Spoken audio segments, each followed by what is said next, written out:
us just a little explanation of what is the BSU. So the BSU is first of all, it's the first Black student union in the history of Providence High School, and it is a student-led organization that is meant to advocate for, protect, and represent, as well as educate on the lives of Black people.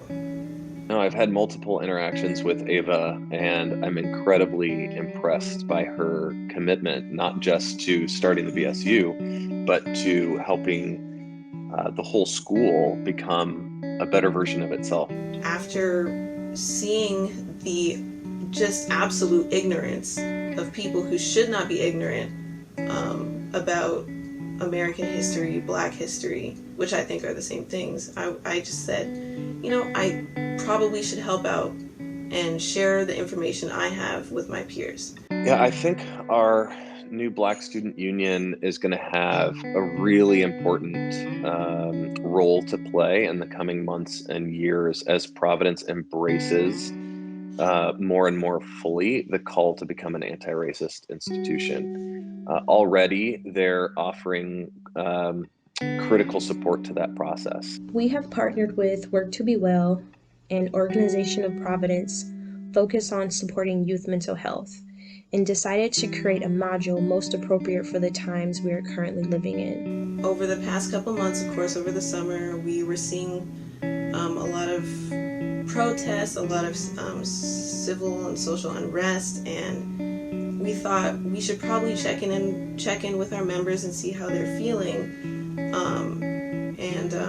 We decided, maybe the best solution to do that is a listening session. And I always think about who comes to listening sessions and who volunteers to do things like that. You guys have no idea how much it means to me that you guys all care and wanted to contribute so much to this conversation and be here even. It's just it makes me hopeful. And it's always people who are activists and who do know about Black history, who do support the lives of Black people.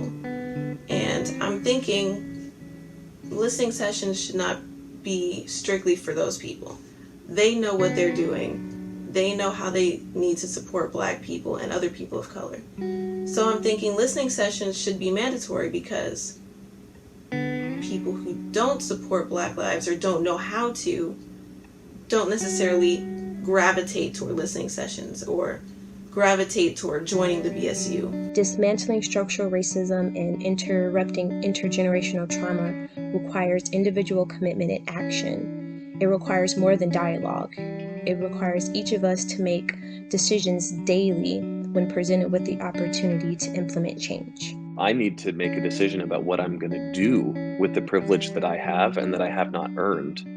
And I need to use that to empower others, to decenter myself quite often so that other voices can be raised up. It's important to talk about history as a whole rather than through the eyes of straight white males. As I started really trying to dig deep into Black history and American history, and I actually noticed how much history had been left out in class.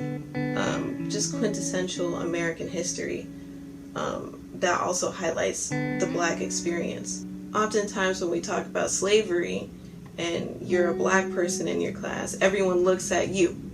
They all turn to you and they say, slavery, what does the Black person think? We were able to talk to basically the entire archdiocese, every Catholic high school in LA,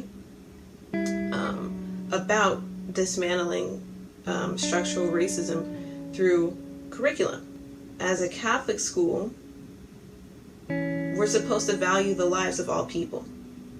So whenever you leave out important people of color, you are not teaching the Catholic faith. And I thought that was important, and I thought they heard me when I said that.